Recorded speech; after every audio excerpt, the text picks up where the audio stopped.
Еще раз доброе утро. Самое главное забыл сказать. Вот этот, который тут дно тройное у меня, вот этот красный кирпич можно, ложите на песчано-цементную смесь. Просто. А уже когда шамотный кирпич, ложите на огнеупорную.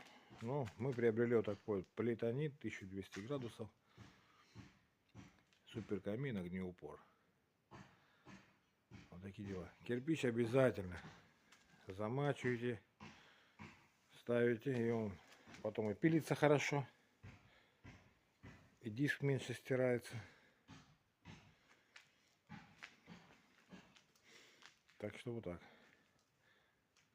Уже шамотный ложится на, поняли, на огнеупорную смесь.